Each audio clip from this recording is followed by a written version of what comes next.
이 프로젝트 금융도 알아둬야 돼요. 얘도 별표해야 돼요. 프로젝트 금융도. 시험에서 인용을 하니까. 부동산 개발 금융의 대표적인 게 이게 PF 방식인데,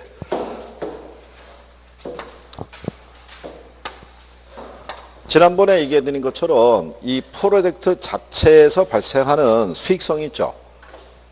그 수익성의 기초에서 자금을 조달하는 기법을 우리가 프로젝트 금융이라고 얘기를 했어요. 그죠? 이거를. 그래요. 일단 뭐. 하여간 이번에 모의고사를 안 보면 학계로는 자체로 확인해 볼 거예요. 문제는 20개를 제가 준비를 해놨어요. 그래서 지금 시기만 지금 보고 있어요. 언제 볼까? 이거. 에? 그러니까 제가 저기 사실관계를 확인을 해야지. 이제 우리가 5, 6월에 가면 이론이 마지막으로 하는 거잖아요. 7월 달에는 문제로 가니까. 그럼 더 이상 이론을 가지고 이게 기본서 이런 걸로 수업 안 한단 말이죠. 그죠? 그러니까 제가 알아야지 뭘 보완을 하든지 말든지 할 거 아니에요. 그죠? 여기서의 여러분들의 표정은 모든 걸 다 이해하고 받아들이는 표정으로. 그죠? 그러니까 표정 관리로만 치면은 이미 다 합격자예요. 이미. 실체를 좀 확인을 해봐야죠. 그러니까 모의고사라도 보셔가지고 데이터라도 좀 나오면 선생님이 좀 그걸로 가름을 하겠는데, 그렇잖아요. 뭐 얘기 들어보니까는 남자분 한 분만 추가로 모의고사 보겠다고 했고, 여자분들은 침묵으로 계속 버팅기고 있다고. 이따가 하여간 두고 보겠어요. 쭉 해가지고. 참. 아니 그러면 나와서 공부를 좀 하시든가. 그렇잖아요. 끝나면 가기 바쁘니까. 그리고 요즘은 그렇게 달리기를 잘하는지 처음 알았어요. 엘리베이터로 뛰는 속도가 예사롭지 않은 거예요. 이게 끝나고 가는 속도가. 그냥. 자, 거기 프로젝트 파이낸싱의 의의를 보시면, 프로젝트 파이낸싱은 당해 프로젝트에서 발생하는 현금 흐름을 담보로 자금을 조달하는 거예요. 그죠? 예? 밑줄 쳐야 되는 거예요. 즉 자금 조달의 기초를 프로젝트를 추진하려는 사업주의 신용이나 물적 담보의 가치에 두지 않는다는 거예요. 즉 프로젝트 자체 어디에? 수익성의 기초에서 자금을 조달하는 기법을 우리가 프로젝트 금융이라고 그래요. 무슨 말인지 아시겠나요? 그래서 얘의 특징이 비소구 혹은 제한적 소구금융이라고 얘기를 하죠.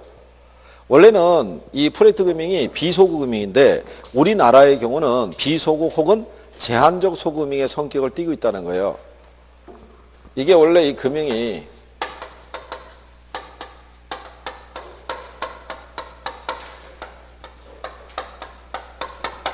이게 부동산 개발 관련 PF가 있고요. SOC라고 해서 사회 간접 자본 시설 있죠. 예. 이거를 우리가 설치하는데도 이걸 통해서 자금을 조달하는 거예요. 그죠? 여러분들이 왜 저기 인천국제공항 가는 도로 있죠. 도로. 예. 그 도로의 건설을 이 기법으로 한 건데 이 안에 가게 되면 뒤에서 여러분들이 배워요. BTO라든가 왜 BOT 이런 방식이 있죠. 개발에 가면. 예?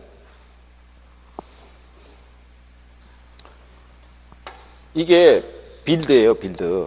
그러니까 민간 자본을 유치해서 민간업자가 먼저 건설을 해요. 그 도로를 깔았죠. 예, 깔고 난 다음에 트랜스퍼라고 해서 이 도로에 대한 소유권을 정부라든가 지자체에다가 체납하는 거예요. 기부하는 거예요. 대신에 조건으로 오퍼레이트라고 해서 일정한 기간 동안에 이 도로에 대한 사용, 그 관리권을 갖다 따내는 거예요. 그래서 얘네는 여기에다가 톨게이트 있죠. 이거 설치하잖아요. 이거 설치해갖고 이 도로를 통행하는 사람들에게 사용료를 받아서 들어간 돈을 회수하는 기법인 거예요. 그래서 민자고속도로들이 대부분 사용료가 비싸요. 그래서 인천공항 왕복해서 갔다 오면 한 15,000원 이상 지불해야 될 거예요. 이게. 그래서 한 2, 3년 전인가요? 지금 저기 그 교도소에 들어가 있는 양반이 5월달 됐을 때 전국의 모든 고속도로의 사용료를, 통행료를 안 받겠다고 공언을 했던 거예요. 예, 좀 쓰라 이거죠. 소비 좀 하고. 그런데 몇몇 도로에서는 요금을 받았다고요. 그러니까 그 도로가 민자 도로이기 때문에 그런 거예요. 걔들은 공짜로 해줄 수가 없으니까. 그래가지고 그때 이용자들하고 충돌이 빚은 적이 있었다고요. 그게. 그러면 여기서 이 도로를 건설하는 과정에서 대규모의 프로젝트잖아요. 그럼 이걸 원래 할 때 경제성 분석을 해요. 사업자들이. 해서 이게 하루 평균 이용 대수 있죠. 예, 이용 대수가 하루 평균 가ring해서 15,000에서 얼마? 18,000대 정도가 이용을 한다라고 가정했을 때 30년의 기간 안에 매일 이 정도의 도로 사용료를 가지고 투자한 돈을 다 회수할 수 있다는 가정인 거예요. 그래서 만약에 총 사업비가 1조 한 2천억 들어갔다. 그럼 이 돈을 갖다가 30년의 기간 중에 회수해야 되니까 이걸 가정해서 곱하기 도로 사용료 하면은 이제 금액이 나올 거 아니에요. 근데 얘네가 옵션이 있어요. 자기네가 생각할 때는 이 정도를 기초로 해서 도로 사용료 기초해서 회수가 돼야 되는데 이용 대수가 이거에 못 미칠 수가 있을 거 아니에요. 그래서 자기네가 목표로 하는 한 80% 수준에도 수익이 안 나오면 요 모자란 부분을 정부가 메꿔주는 거예요. 그러니까 누가 지급보증 해주는 거예요? 정부가. 실상은 정부가 지급보증 안 해주면 얘들이 사업이 안 들어온다고요. 그래서 우리나라에서 대표적인 실패가 된 게 뭐냐면 김포공항에서 인천으로 가는 그 고속 그 전철 있죠. 그 전철을 민자를 유치해서 설치했는데 그게 1년 적자가 2천억이라는 거예요. 근데 2천억을 누가 메꿔주겠어요? 정부가. 그래서 정부가 다시 그 사업을 회수하려고 하는 거예요. 왜 회수하려고 하냐면 2천억의 결손이 발생했는데 얘들은 그거를 개선하려는 노력을 안 하죠. 어차피 적자는 메꿔주는데. 그러니까 방만하게 경영이 이루어질 거 아니에요.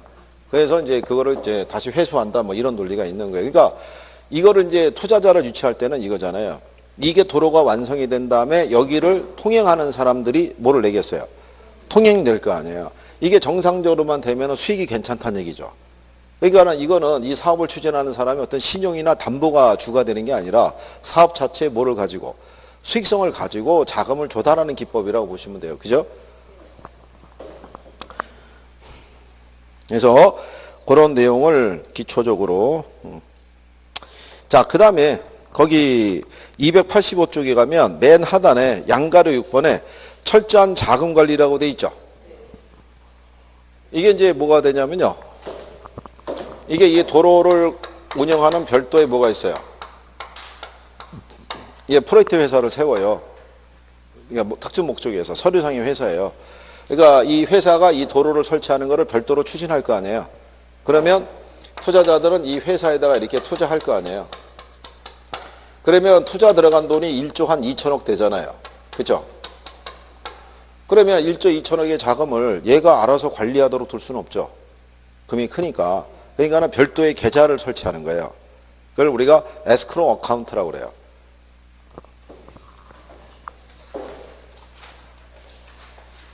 그 뒤에 286페이지 가면 맨 상단에 있죠. 따라서 대출금융기관은 현금 흐름의 사용이나 건설 자금의 투명성 확보를 위해서 결제 수탁 계정이라고 돼 있죠. 네, 결제 위탁 계정 이렇게 얘기를 하는데 에스크로우 어카운트를 설치하는 거예요. 여기다가. 왜 그렇게 하냐면요. 이 투자자들이 경영에는 참여할 수가 없어요. 이게 합자회사 스타일이어가지고. 근데 경영에는 참여할 수 없는데 자금 흐름은 알아야 될 거 아니에요. 그래서 별도의 계정을 두고 관리하는 거예요. 일반적인 기업 대출은 대출을 받으면 그 자금을 누가 관리하겠어요? 대출 받은 사람이 관리하겠죠. 은행에서는 더 그걸 통제할 수가 없잖아요. 근데 여기서는 별도의 뭐를 두고 위탁, 예, 결제 이 계좌를 개설을 해서 여기를 통해서만 자금 관리를 하도록 돼 있어요. 그러니까 지난번에 이거 간단하게 설명했다고요. 그죠? 그래요. 뭐 단합된 모습으로 기억이 안 난다 그러는데 어떡하겠어요. 그냥 일단 그렇다고 보시면 되겠고요. 자, 그래서 그 정도 일단 지금은 기본적인 거 해두시고요. 거기 287페이지에 가시면 그리고 이쪽에 신디케이션이라고 있잖아요. 예, 신디케이션이라는 것도요. 부동산의 이제 개발, 취득, 관리 이런 업무를 수행하며 있었을 때 그 전문가하고 그다음에 투자자들의 자금이 있죠. 이게 결합이 돼서 운영하는 스타일인데 투자자로부터 자금을 조달을 해야 되잖아요. 근데 자금을 조달할 때는 법인의 형태를 갖고 있을 때가 자금 조달의 용이에요. 그래서 이 안에 신디케이터 역할을 누가 하냐면 부동산 투자회사 이런 애들이 하는 거예요. 그래서 리츠하고 연계가 되어 있다고 생각하시면 돼요. 그리고 거기 보면 조인트 벤처라고 있죠. 287페이지에. 조인트 벤처 있죠. 그게 무슨 얘기냐면 예를 들어서 이런 거예요.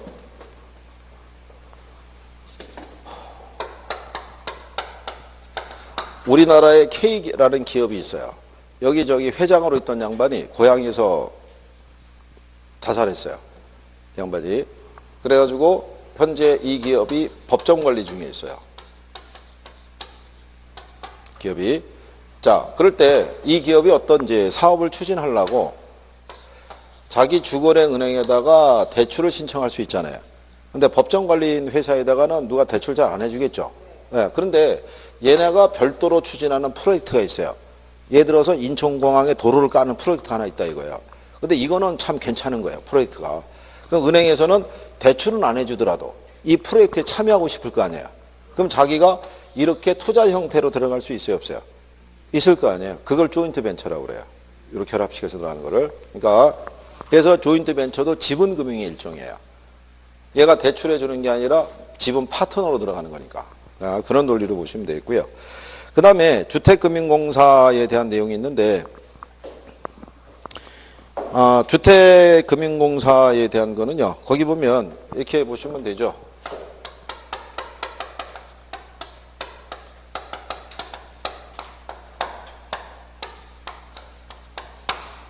주택금융공사가요. 2004년 3월에 얘가 설립한 회사예요.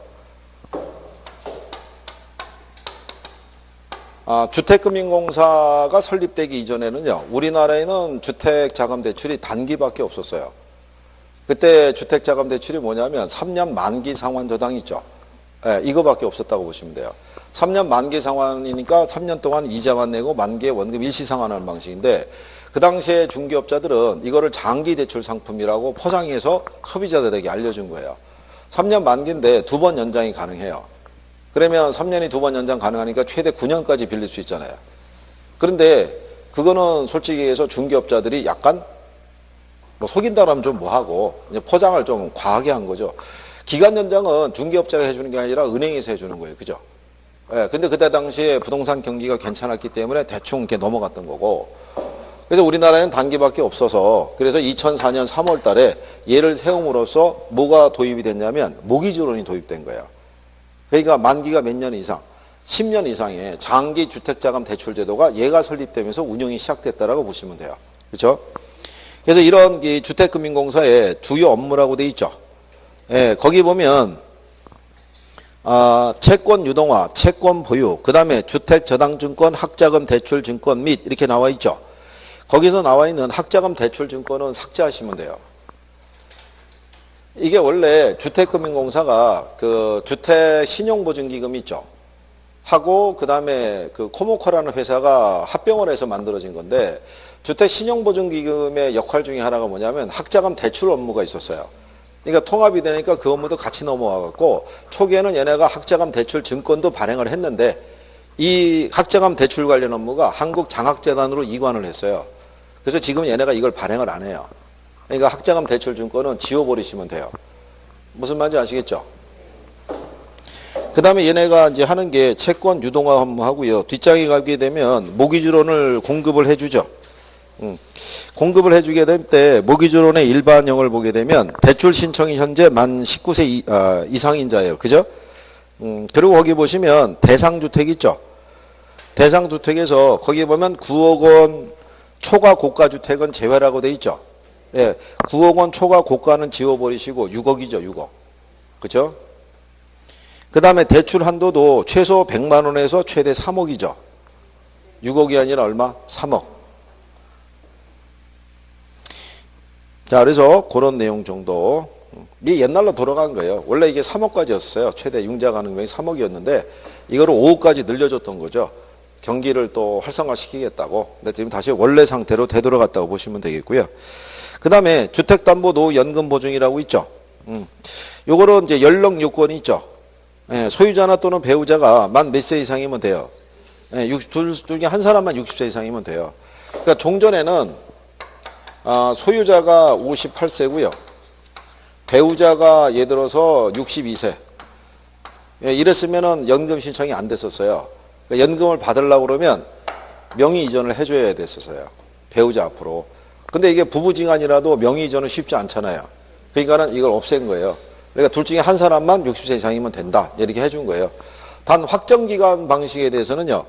그게 배우자가 만 60세 이상인 중에서 연소자가 만 55세에서 만 70세 이하여야 돼요. 확정기간 방식을 선택하려고 그러면. 확정기간 방식은요, 연금을 지급받을 수 있는 기간을 정하는 거예요. 나는 10년의 기간 안에서만 연금을 받겠다.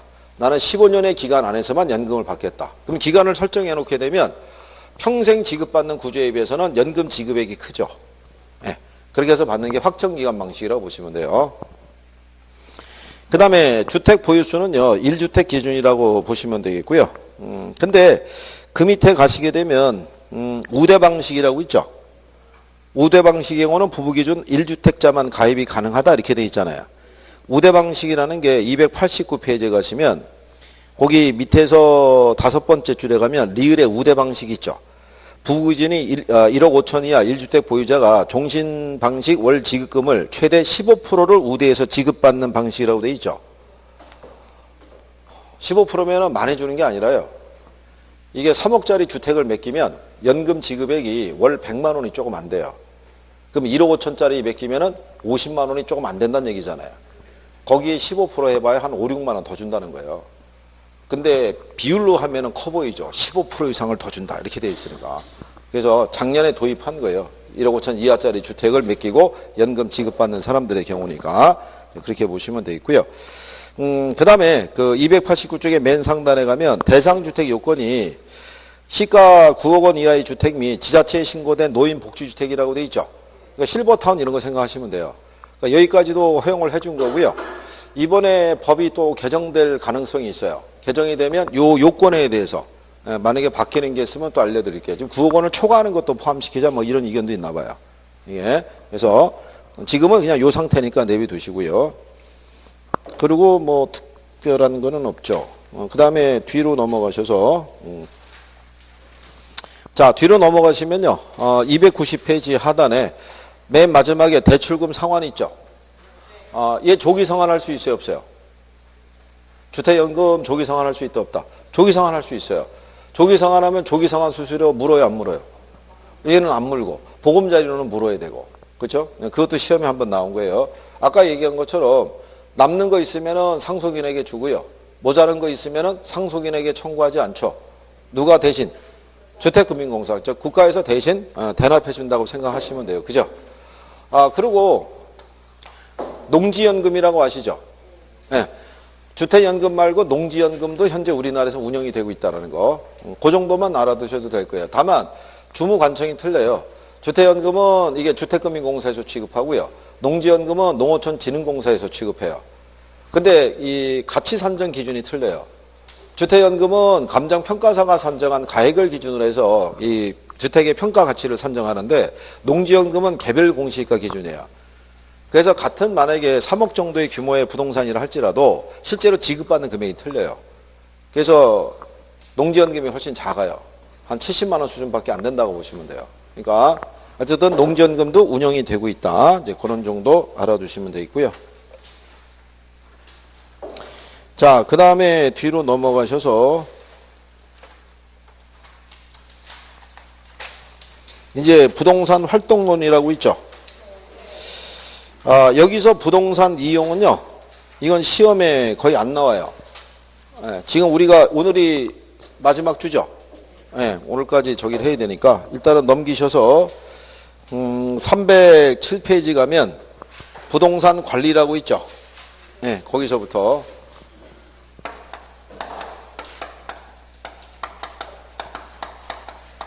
이거는 제가 어쩔 수가 없는 게 우리가 수업이 3월 셋째 주부터 했어요. 그죠? 3월 셋째 주. 그 정규 과정은 지금 6주째 하고 있는 거예요. 6번. 원래 한 8번에서 9번 정도 수업을 해야 되는데 정규 과정은 빼고 그래서 그때 간평을 안 들었다고 그래가지고 일요일날 하루 와갖고 한번 정리한 거 아니에요.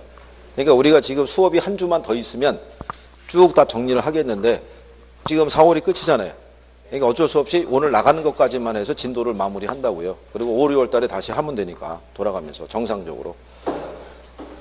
그러니까 그거는 제가 원해서 그렇게 된 게 아니라 제가 여기 오는 시점이 3월 셋째 주부터 와서 강의를 했으니까 그러니까는 수업이 했던 2주가 빠졌잖아요. 빠진 상태에서 가니까 일요일날 하루 보충을 했다 손 치더라도 원래 정상적으로 하면 한 주를 더 해야 되는데 더 할 수가 없으니까. 그리고 다음 주 되면은 주의 합반인 건 아시죠? 빨간 달이잖아요. 수업 있냐고요? 수업 있죠. 있고 주에 합반입니다. 빨간 날은. 중개사 학원에서는 웬만하면 쉬는 건 없어요. 빨간 날이면 무조건 주에 합반이라고 생각하시면 돼요. 주에 합반. 다음 주가 5월 3일 아닌가요? 맞잖아요. 네, 빨간 날이잖아요. 그날이 4월 초파일 아닌가요? 전부 저기 어디 교회나 성당 이쪽이신가요? 그래서 그래 그날 간만에 저기 또 단체로 모이는 날이에요. 그죠? 저녁반하고 같이. 네, 그래서 그날에서 오전 수업만 하고 마무리하니까 무슨 말인지 아시겠죠? 뭐 안 했으면은 여러분들도 편하겠으나 어떻게 하겠어요? 그 첫 주에 진도를 또 안 나가면 또 밀린다고요. 수업을 안 하게 되면. 그렇잖아요. 이게 첫 주가 좀 아마 애매하실 거예요. 그래서 아마 지금 여러분들이 공부를 지금 시작을 안 하는 이유가 5월 첫 주를 지나고서부터 열심히 하겠다라고 내심 계획을 아마 그렇게 짜고 있을 거예요. 그죠? 근데 제가 볼 때는 5월 9일이 또 우리나라의 중요한 또 대선이잖아요.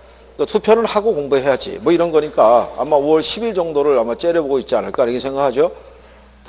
그러면 또 5월 달에 3분의 1이 간 거죠. 네, 그러면 결국은 또 5월을 그냥 쭉 넘길 가능성이 크죠.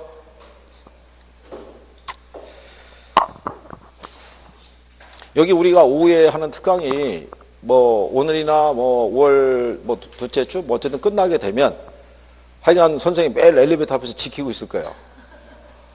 뿅망치 하나 들고 남아서 공부하라고. 아니 공부를 해야지 어떻게 될 거 아니에요. 이거 그냥 넘어가면 어떡할 거예요. 그렇다고 물어보지도 않고 그렇다고 해서 남아서 공부하는 것도 아니고 집에 가서 한다고는 얘기하는데 확인될 길은 없고 물어보면 못 들은 채 하고 그럼 뭐 계속 똑같아지잖아요. 그죠? 그러다가 좀 이따 학원에서 얘기한다니까요. 원서 접수한다고. 사진 달라고 얘기해요. 그럼 사진 내면 이제 여러분들이 원서 접수하면 드디어 28에 뭐가 되는 거예요? 응시생이 되는 거잖아요. 원서 접수했으니까. 박 과장반하고 합의는 다 된 거예요? 에? 내년까지 마무리하는 걸로? 2000년은 올해 꼭 합격할 거지? 아니야? 2000년도 기간이 또 있어? 그건 아닐 거 아니야. 올해 꼭 합격해야 될 거 아니야. 그지? 그래. 그러니까 열심히 해야 돼, 열심히. 자, 우리가 여기 관리라는 게 있는데요. 우리 교재에서는 관리가 먼저 나와 있는데, 개발 아시죠? 부동산을 이용 또는 개발한다는 것 있죠? 네, 이게 지금까지의 논리예요. 지금까지 우리가 뭐 했다? 부동산을 이용 또는 개발했다. 그럼 그 다음에 등장하는 게 뭐예요? 지금부터 관리가 필요하다는 얘기예요. 부동산은 수명이 긴 재화죠. 네, 그러니까 얘를 이용하고 개발하는 것만 그게 국한되는 게 아니라 그 이후의 관리를 어떻게 하냐에 따라서 우리에게 주어진 이 희소한 자원을 효율적인 운영 관리가 필요하다는 것을 얘기해 주는 거예요. 이게 수명이 짧은 재화 같으면 이게 필요가 없죠. 수명이 긴 재화니까 뭐가 필요하다? 관리의 중요성이 있어요. 이게 실무적으로는 아주 중요한데 이론적으로는 취약해요. 그래서 나오면 한 문항 정도 나와요. 이게 근데 나오기는 매년 나와요. 그렇죠? 그러면 왜 관리라는 것이 필요하게 됐느냐? 거기 여러분들이 보시면 도시화라고 돼 있죠. 거기에다가 이게 발달한 거예요. 이게 자 도시화라는 거는 결국 많은 인구가 어디로 집중한다는 얘기예요. 도시로. 그러면 제한된 공간 내에 이 많은 인구를 수용하려고 그러면 건물이 고층화 또는 대형화돼야 될 거 아니에요. 그죠? 근데 도시의 공간 구조가 이 수평 구조에서 수직적인 구조로 바뀌게 되는 것은 이게 엄청난 역할을 해준 거예요. 특히 이거 있죠? 엘리베이터 아시죠? 네, 엘리베이터가 개발된 지가 한 130, 40년 정도밖에 안 됐어요. 여러분들이 잠실에 짓고 있는 뭐 제2 뭐 롯데월드인가 걔네가 몇 층이죠? 한 100층 넘나요? 뭐 한 120층 이렇게 졌다고 생각해 보세요. 그렇죠? 엘리베이터가 만약에 없는데 내가 만약에 120층을 분양을 받았다고 생각해 보세요. 그러면 얘는 부장받은 날 한번 배낭 메고 한번 올라가 보는 게 끝일 거예요. 그죠? 자주 올라갈 수는 없을 거 아니에요. 뭐가 없으니까. 엘리베이터가 없으니까. 그러니까 얘가 지대한 역할을 한 거예요. 얘가. 그래서 그 다음에는 여기 건물이 고층화, 대형화 되니까 전유 부분은 내가 관리할 수 있어도 공용 부분은 내가 관리하기 힘든 거예요. 그죠? 그러니까는 전문적인 부분에다 위탁을 줄 수밖에 없죠. 그리고 이제는 부재 소유자가 등장한다는 것은 옛날에 농업시대 때는 대부분의 라이프 사이클이 그 지역에서 출생해서 거기서 성장해서 거기서 사망하는 구조인데 지금은 그렇지 않잖아요. 여기 세종시에 아마 부동산 갖고 있는 사람 중에서 한 일정 30% 이상은 외지 사람일걸요? 여기 현지인 사람이 다 부동산을 갖고 있지 않고 외지에서 들어온 사람이 소유한 게 있을 거예요. 그럼 그 사람들이 여기까지 매일 왔다 갔다 할 수는 없잖아요. 그러니까 누구에게 주겠어요? 중개업자나 이런 사람들에게 위탁을 주겠죠. 관리해달라고. 그래서 이런 전문적인 관리가 필요하게 됐다라고 보시면 되겠고요. 그 다음에 그 밑에 가면 관리의 영역이라고 있죠.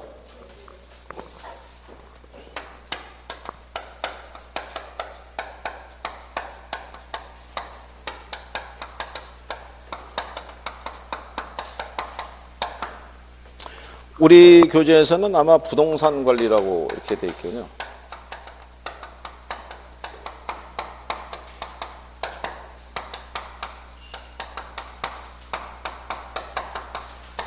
자, 이 중에서 제일 상위 레벨의 관리가 이거예요. 어셋 매니지먼트라고 그래가지고 자산 관리가 아직은 우리나라에는 이 시스템까지는 도입은 안 돼 있어요. 자산 관리에 대해서. 근데 민간 업체에서 이 자격증은 있어요. 근데 그건 공인된 게 아니기 때문에 취득을 해도 별 도움은 안 돼요. 이게. 그래서 자산 관리가 제일 상위 레벨의 관리라고 보시면 되겠고 일반적인 중개업자가 하는 게 이 관리라고 보시면 돼요. 부동산 관리가 뭐냐면요. 건물 및 뭐 임대차 관리 있죠. 이거 해주는 거라고 보시면 되겠고 시설 관리자를 두고 그래서 거기 보면 자산 관리가 해주는 역할이 있죠. 그러니까 포트폴리오의 관리 및 분석이라든가 재투자, 재개발 또는 매입 및 매각 관리 또는 PF를 우리가 통해서 자금 조달하는 이런 것들이 있죠. 실상은 중개업자가 자기가 관리하는 물건에 대해서 자기가 마음대로 사고 팔고 이러지는 못하잖아요. 자기가 융자를 끼고 투자 규모를 확대하거나 이러지도 못하죠. 근데 그것까지 해줄 수 있는 게 여기라고요.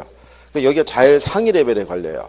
그러니까 상당히 전문성이 높다고 보시면 돼요. 그죠? 그래서 자산 관리 항목을 깔아주고 이게 무슨 관리냐고 물어볼 때가 있어요.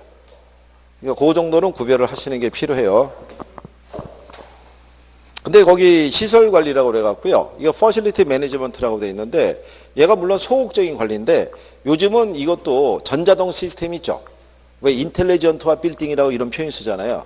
안에 있는 왜 공조라든가 제어 장치가 다 컴퓨터로 하잖아요. 이렇게. 그래서 요즘은 훨씬 더 개선이 됐는데 번역만 일단 조금 이렇게 돼 있는 거고요. 그래서 시설 관리에서 해주는 게 거기 보면 에너지 관리 있죠. 이게 시험에 한번 나온 거예요. 에너지 관리가 시설 관리잖아요. 자산 관리 들어가는 게 아니죠. 예, 그래서 이제 그런 식으로 표현할 때가 있으니까 그것만 구별 정도 하시면 되고요.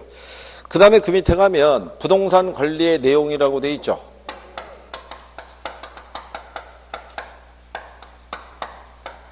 거기 가면 법률적 관리라고 있어요. 그죠? 그리고 경제적 관리가 있고 그 다음에 무슨 관리? 시설 관리.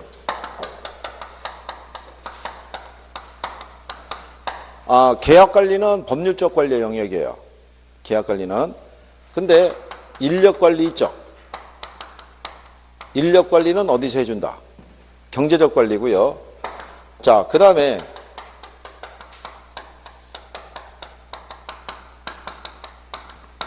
경계 측량 같은 거 실시해 주는 것은 무슨 관리? 시설 관리 또는 기술적 관리라고 얘기를 해요. 이거. 요게 포인트예요. 얘는 이게 바뀌면 틀려요. 계약 관리가 무슨 관리로? 경제적 관리로 하면 틀리고 이게 인력 관리가 하면 틀리다고요. 여기서 줄 수 있는 게 이거밖에 없어요. 그리고 경계 측량 같은 걸 실시해서 소유권의 경계를 구분하는 것 있죠. 이게 법률적 관리가 아니라 무슨 관리다? 기술적 관리인 거예요. 이게 측량하는 거예요. 측량. 뭔 얘기 아시겠죠?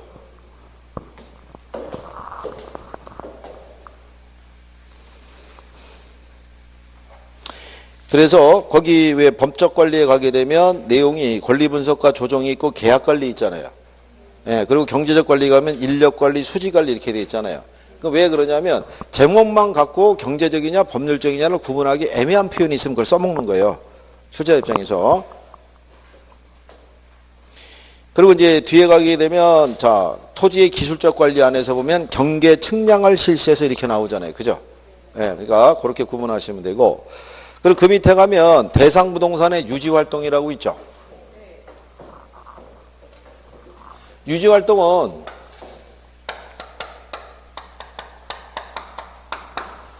우리가 저기 해외 그 대학 중에 보면 이 대학이 있죠. 들어보셨죠? 앞에 나오는 애가 제일 중요한 거예요. 이게 예방적이니까. 여기는 주요 시설물 있죠. 전기 시설이나 왜 이런 것 있잖아요. 이런 시설물에 대해서 점검이나 보수나 진단이나 수선 이런 거 하는 게 예방적 유지 활동인 거예요. 문제가 발생하지 않기 위해서 사전에 미리. 여기 일상적인 것 있죠. 이거는 청소라든가 예를 들어서 쓰레기 수거라든가 이런 거 일상적으로 하는 것 있죠. 그게 일상적인 거고, 대응적인 것은 문제가 발생했을 때 교체해 주는 거예요. 형광등에 이렇게 뭐 흑화 현상이 나와서 깜빡깜빡 할 거 아니에요. 이거는 문제가 발생해야지 인지할 수 있는 거잖아요. 그때 이렇게 신속하게 대응해 주는 거. 그래서 주로 예방하고 대응하고 바꿔서 낼 때가 있어요. 제목만. 그 정도만 구별하시면 되고, 그 다음에 부동산 관리의 방식이라고 311페이지에 나와 있죠. 걔들은 별표 하시면 돼요.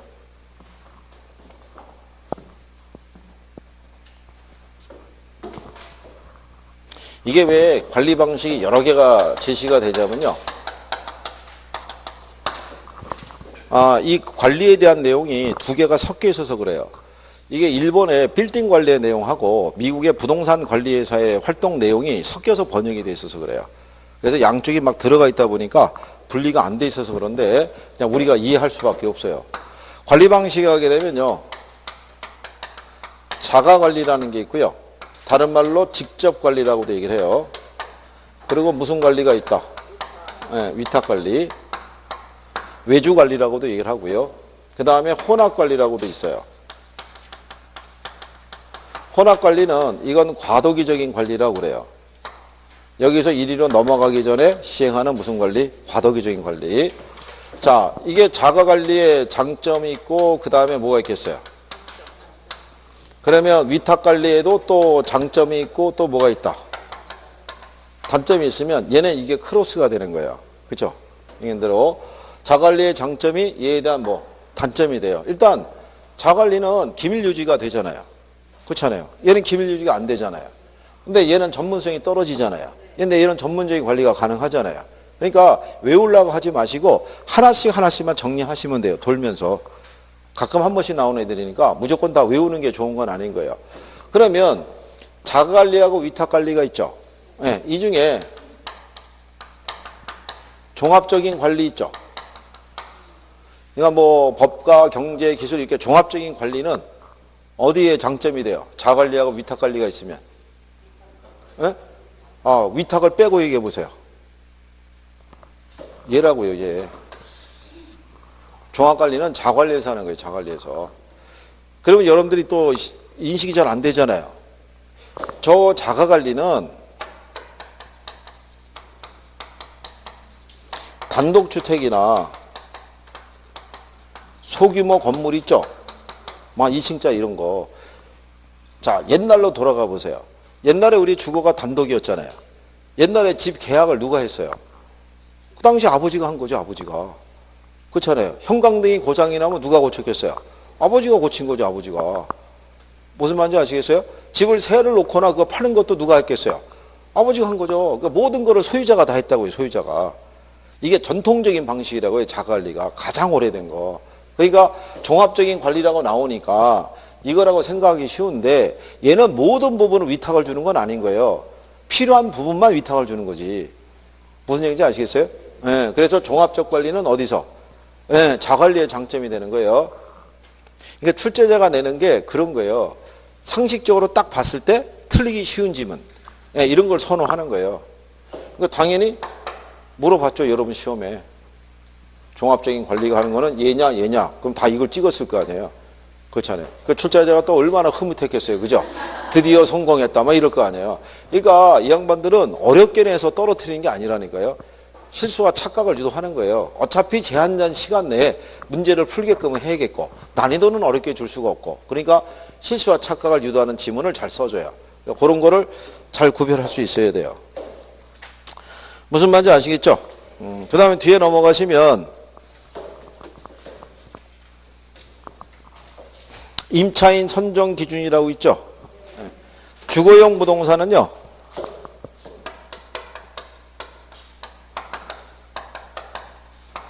이거 중시해요. 유대성. 그러니까 주변 이웃하고의 관계 있죠. 옛날에 왜 애들 많은 집은 집 얻기도 힘들었잖아요. 애들 많은 집이 들어가면 이제 주변에 시끄러우니까 다른 임차인의 반발이 있을 거 아니에요. 그죠? 그러니까 그런 걸 감안해서 임차자를 선정해라. 이런 얘기가 되는 거예요. 그죠? 그 다음에 그 상업용 부동산은 뭐를 중시하겠어요? 이거 중시한다고요. 네. 얘를 이제 상업용을 주로 물어보는데 일단 매출이 나와야 임대료 낼 거 아니에요. 그죠? 매출이 안 나오면 임대료 못 내면 얘가 결국 빠질 거 아니에요. 그래가지고 특히 건물의 1층 있죠. 여기 자꾸 공실이 발생하면은 건물 전체에 같이 악영향을 줘요. 1층에 맨날 신장개업, 폐업 이런 거 붙어 있어 보세요. 되게 안 좋죠.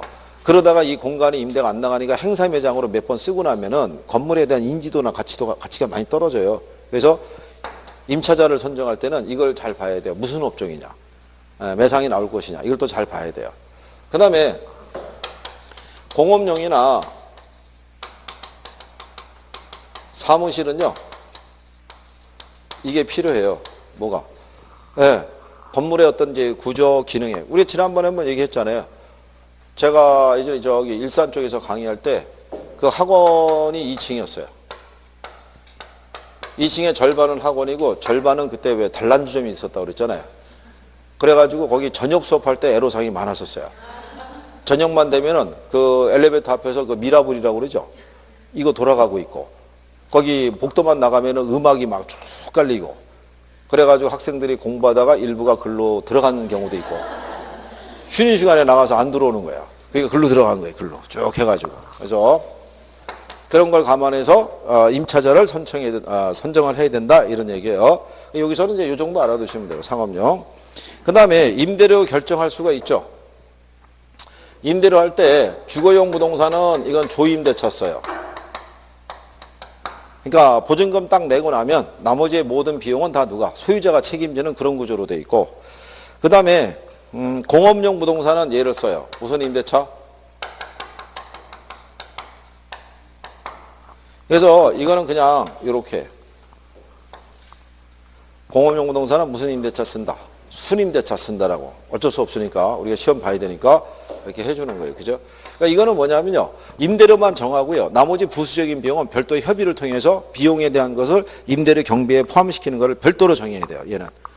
왜냐하면 공장의 성격에 따라 인화성 물질을 생산하는 게 있고 그렇지 않은 데가 있을 거 아니에요. 그리고 인화성 물질을 생산하는 데는 언제든지 화재 위험이 있잖아요. 근데 이게 그 공장에서만 문제가 되는 게 아니라 주변도 피해를 줄 수 있잖아요. 그러니까는 이 책임의 범위를 어디까지로 하느냐에 따라서 보험료의 크기도 틀려져요. 그러니까 별도 협상을 다 해야 되는 거고요. 그 다음에 여기 있는 이 상업용 부동산 있죠. 여기는 무슨 임대차 쓴다. 이걸 주로 또 상업용을 기준으로 알아두시면 돼요. 비율 임대차는 현재 우리나라에서 써요. 그러니까 여러분들 아시는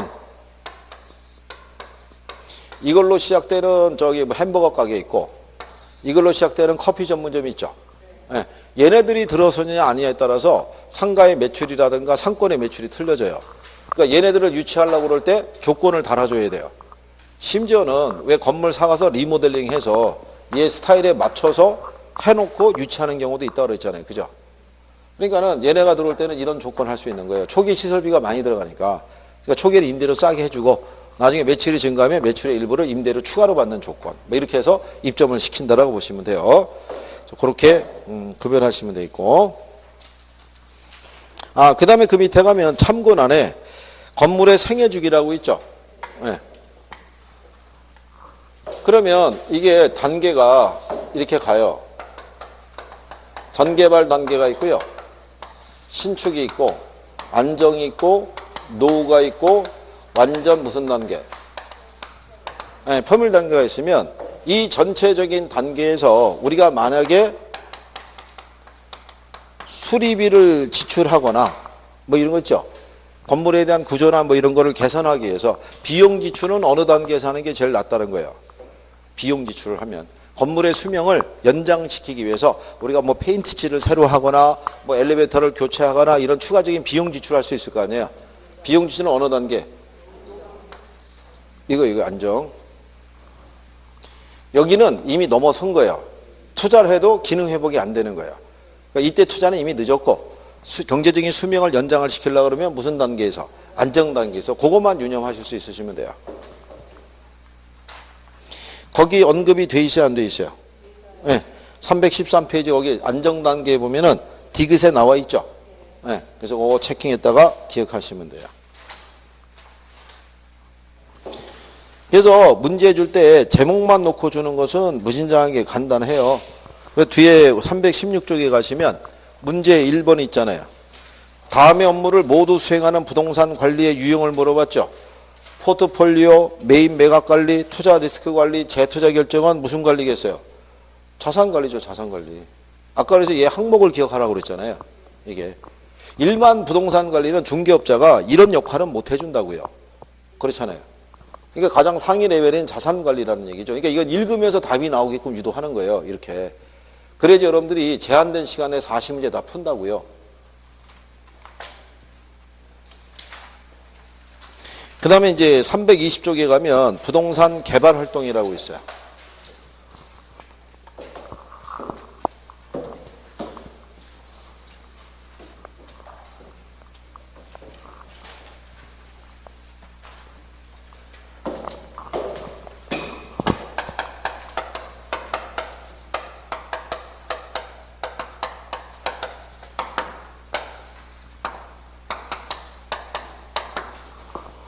자, 거기 개발해 보시게 되면은요, 인간에게 생활, 쇼핑, 레저, 이 공간을 제공할 목적으로 토지를 개량하는 활동이라고 되어 있죠. 우리가 지난번에 했지만요, 인간은 생존하기 위해서 끊임없이 경제 활동을 영위해야 되고요. 경제 활동이라는 게 생산, 유통, 소비 이런 걸 경제 활동이라고 했을 때 그러면 얘네가 생산하기 위해서 유통하기 위해서 소비하기 위해서 필요한 뭐가 있어야겠어요? 네, 공간이 있어야 되죠. 이 공간을 만들어내는 게 개발이라고 보시면 돼요. 인위적으로. 자연적으로는 이 공간을 못 늘리죠. 그러니까 우리가 인위적으로 토지를 개량해서 이 공간을 만들어내는 거예요. 만들어낼 때 그냥 택지를 조성만 해주는 것도 공간을 늘릴 수 있는 범위를 확보하는 거잖아요. 그러니까 이걸 협의의 개발이라고 그러고요. 여기에다가 건축물까지 집어넣는 것을 광의의 개발 이렇게 되게 해주는 거예요. 그래서 거기 보면 조성에 의한 개량이 있고 건축에 의한 개량 이렇게 돼 있죠. 네, 그래서 그렇게 인식하시면 되고요.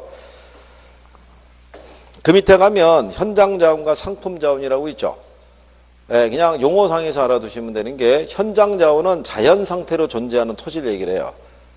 그러니까 시장에서 대지 조성이나 이런 공사가 있다 없다 없는 상태예요. 자연 상태로 있는 거. 현장 자원은 이미 대지 조성이라든가 일단의 이런 그 행위를 다 거쳐서 시장에서 거래되고 있는 애들을 우리가 상품 자원 토지를 얘기를 해요. 용어 중 예전에 한번 나온 적이 있어요.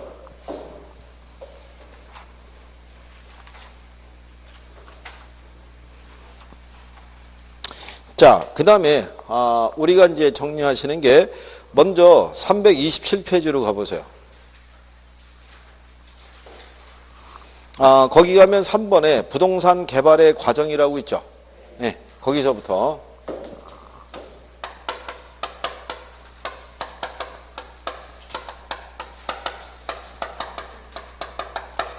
걔도 별표 하나 하는 거예요.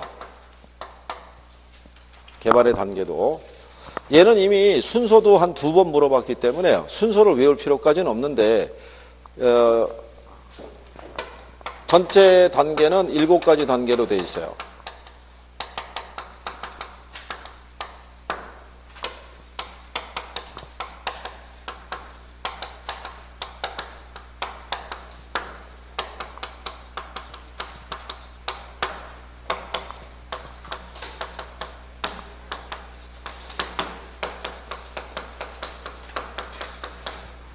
이렇게 해서 단계가 7가지 단계로 이렇게 주어지는데요. 제일 처음에 하는 게 구상 단계예요. 이거 여러분들이 아시는 왜 콘도미니엄 아시죠? 우리나라에 들어와 있는 콘도는 외국의 미국의 콘도 개념하고는 성격이 틀린데 어쨌든 우리나라에서 콘도라는 것을 만들어낸 것도 개발업자의 아이디어예요. 예전에 그 콘도가 없었던 시절에는 돈이 많거나 돈이 없거나 여름에 휴가 가면 그냥 한 장소에서 어울려서 놀 수밖에 없었어요. 그죠? 그런데 이제 소득이 늘어나기 시작하니까 돈이 좀 많아진 사람들이 무슨 생각하냐면 자기들만을 위한 휴식 공간을 필요로 하게 되는 거야. 같이 하다 보니까 시끄럽고 복잡하고 뭐 이런 거 있잖아요. 치인다 이거죠. 그래서 그 개발업자가 그러한 것을 캐치를 해서 콘도를 지어서 분양을 했는데 그게 대박이 난 거야. 왜 대박이 났냐면 과시욕 있잖아요. 일반인들하고는 차원이 다르다는 거. 재산 형성 과정에서. 그래서 한때 돈이 좀 있느냐 없느냐의 사람들이 콘도하고요. 골프장 회원권하고 피트니스 센터 이 회원권 있죠. 이걸 갖고 있느냐 없느냐를 가지고 일단 기본적인 잣대로 삼았다고요. 그래가지고 그런 사업 구상을 먼저 하는 사람들이 돈을 벌 수 있겠죠. 그렇잖아요. 그래서 제가 지난번에 펜션도 얘기해 줬잖아요. 펜션이라는 게 펜션 아시죠? 이 펜션이 연금이란 뜻이니까 그러니까 미국에서는 이게 연금 생활자를 위한 주택이 펜션이에요. 근데 우리나라 들어올 때는 이게 민박집으로 바뀌어서 들어온 거고. 그러니까 지금은 이 펜션에 대한 수요가 있을 수 있어요, 없어요? 있을 수 있죠. 특히 필리핀 같은 나라가 이걸 많이 지어놨다고요. 필리핀이 기후가 따뜻하죠. 걔네가 많이 지어놓은 이유가 일본 애들의 연금 생활자를 위해서 타켓을 삼고 이거 만들어 놓은 거예요. 일본에서 정년퇴직하면 연금 지급액이 한 50만 원 정도 된대요. 50만 원이면 우리나라 돈으로 1000만 원이 넘는, 500만 원이면 한 6, 700 되는 수준이죠. 10배 이상이니까. 근데 필리핀에 가서 한 25만 원 정도 주면 여기서 생활할 수 있대요. 그럼 나머지 돈으로는 애들이 여행도 다니고 골프도 치고 이러고 다닐 수 있으니까. 그러니까 그런 공간을 먼저 기획을 하는 거예요. 기획을 하고 그 다음에 뭐 해요? 예비적 타당성 분석은 대충 계산해 보는 거예요.